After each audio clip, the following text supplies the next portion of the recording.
챗GPT 프롬프트를 작성하는 많이 알려지지 않은 방법들, 그렇게 이제 관심을 많이 받지 못했던 방법 몇 가지를 살펴보려고 합니다. 많이 알려진 방법들, 명확하고 구체적으로 올바른 문법과 맞춤법을, 그 다음에 맥락을 잘 설명을 해줘라, 이런 정도는 굉장히 많이 알려져 있죠. 그리고 아마도 뭐 익숙하게 자동적으로 이제 반영을 하실 텐데, 그것 말고 덜 알려진 근데 굉장히 유용한 방법들이 뭐가 있을까 한번 살펴볼까요? 첫 번째로는 문화적으로, 지역적으로 차이가 난다는 점을 고려를 하는 겁니다. 그래서 어느 동네, 어느 나라, 이런 것들을 특정해 준다는 얘기를 하는 거죠. 어떤 사람들, 그죠? 두 번째로는 이제 시간과 시점, 과거냐, 현재냐, 미래냐, 언제에 대한 얘기냐, 이걸 이제 분명하게 설명을 해준다, 지정을 해주는 거죠. 그거에 따라서 상당히 다른 결과를 얻을 수 있게 됩니다.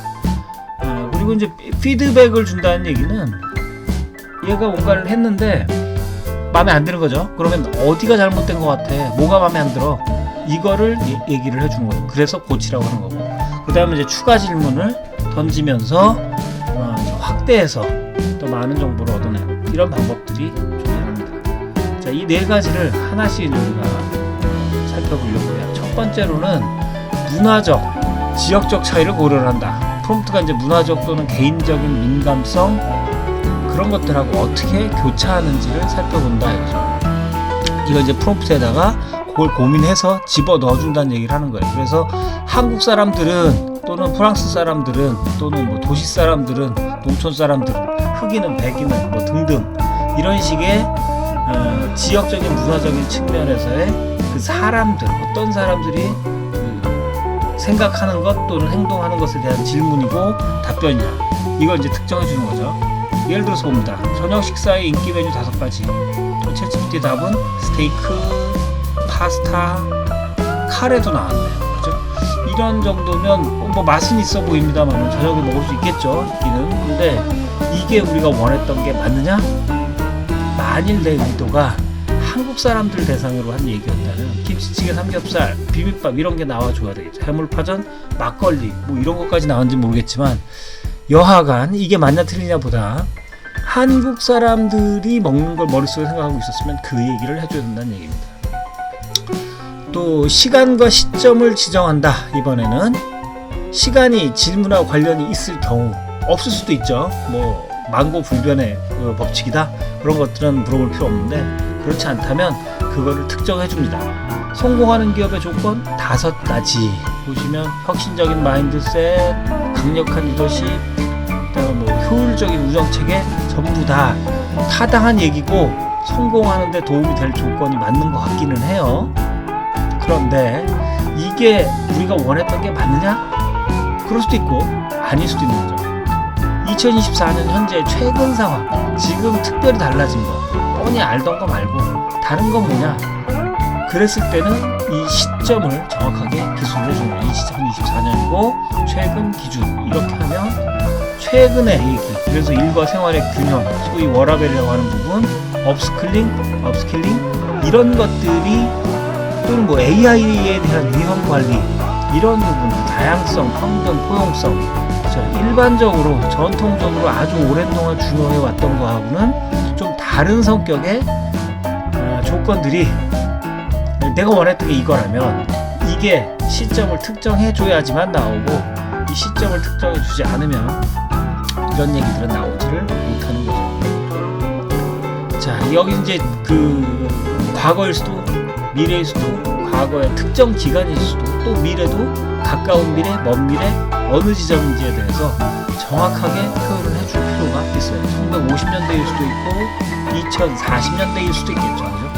이런 부분들을 특정을 해줘야지만 정확하게 그 시점에 대한 설명을 해줄 수 있을 거예요. 물론 말씀드린 것처럼 이게 언제나 그런 건 아니고 필요할 경우에만. 자, 세 번째 얘기는 약간 다른 성격이에요. 이번에 이제 연속적으로 우리가 그 챗GPT를 사용해서 프롬프트를 던지고 그 다음에 답변을 받고 이런 과정들을 거친다고 했을 때 피드백을 주자는 얘기예요. 만족스러운 응답이 아니라면 피드백을 주는, 뭐가 잘못됐어, 뭐가 마음에 안 들어, 그러니까 그거를 고쳐라고, 어떤 식으로 고쳐, 이런 식의 이제 얘기를 해주면 되겠죠. 한국 라면의 장점 3가지를 한번 봅니다. 다양성, 편리성, 가성비. 맞는 말이기는 한데 이게 너무 일반적이다 이거죠. 다른 나라 라면하고 비교했을 때 한국 라면이라고 특정했을 때는 다른 나라하고 비교한 거를 갖고 와야 되는데 그렇지 않았다 이거예요. 그래서 이게 마음에 안 들어. 그러니까 고쳐.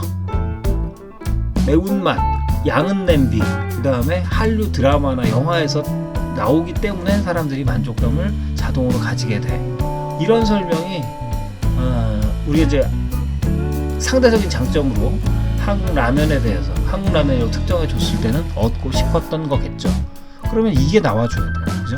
이런 게 나와야 우리가 원하는 정보를 얻을 수 있겠죠. 효과적인 프롬프트라는 건 결국은 내가 원했던 그 얘기를 찾는 거니까 그런 프롬프트를 작성을 하려고 하면 내가 뭘 원했던 건지에 대해서 답변을 보고서 여러 번 생각해 볼 필요가 있을 겁니다.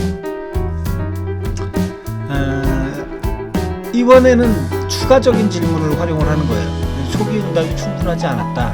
여긴 지금 틀렸다 또는 내가 원했던 거하고 다르다 그런 측면이라기보다는 내가 원하는 거 더 있다 이거죠. 더 구체적이거나 또는 약간 다른 관점. 그래서 추가 질문을 던져줘서 이 부분을 세부적인 걸로 내려가거나 아니면 옆으로 확장을 시켜주는 관점을 살짝 바꾸게 될 것 같으면 이 논의가 좀 넓어지겠죠. 그런 식으로 이제 옆으로 펼쳐주는 역할을 할 수가 있을 겁니다. 이제 추가 질문을 사용을 해서 연속적으로 추가적인 정보를 얻어내는 방법이죠. 예를 들어서 전기차가 인기 있는 이유를 한번 생각해 볼까요? 5가지. 챗GPT는 배터리 성능부터 충전 인프라, 환경에 대한 긍정적인 영향까지 이렇게 5가지가 인기 있는 이유라고 답변을 했는데 이 자체가 잘못된 건 아니고 그죠? 잘못된 건 아니죠. 다만 여기에 대해서 더 많은 정보를 얻고 싶은데 더 세부적인 것 또는 약간 관점을 바꾼 정보를 얻고 싶다. 그랬을 경우에는 자동차 성능 자체 측면에 대해서 라는 이 추가적인 조건을 부여를 해서 이걸 이제 구체화 시켜줄 수가 있겠죠. 그랬더니 이제 성능 자체에 대해서 얘기를 하다 보니까 앞에 언급됐던 배터리라든지 뭐 비용 이런 부분들도 나오지만 빠른 가속력이라는 성능이라는 측면에서만 집중적으로 드러나는 그런 항목들에 대해서 답변에 포함되는 이런 모습을 볼 수 있습니다. 이게 반복되면 상당히 펼쳐질 수가 있겠죠. 응답이.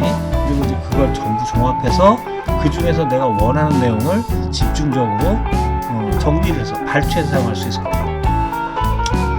여기까지 이제 챗GPT 프롬프트 엔지니어링 측면인데 이제 그 디지털 마케터의 챗GPT 활용 전략이라고 하는 책의 실전 원칙 이슈 이 부분에서 프롬프트 엔지니어링을 다뤘던 것들을 보충하기 위한 영상이었습니다. 요약해보면 첫 번째, 이 추가적으로 이제 프롬프트를 사용하는 방법 아주 많이 알려진 겁니다. 추가적인 것. 첫 번째, 시점, 지역 이런 부분들을 정확하게 지정을 해준다. 필요할 경우에 한해서 그 다음에 피드백이나 추가 질문을 사용을 해서 연속적인 상황에서 챗GPT하고 그 대화를 하고 있는 상황에서는 이 고쳐준다 이게 뭐가 잘못됐고 그 다음에 관점을 살짝 바꿔서 계속 얘기를 해보죠. 여기까지 효과적인 프롬프트 작성 방법에 좀 덜 알려진 4가지를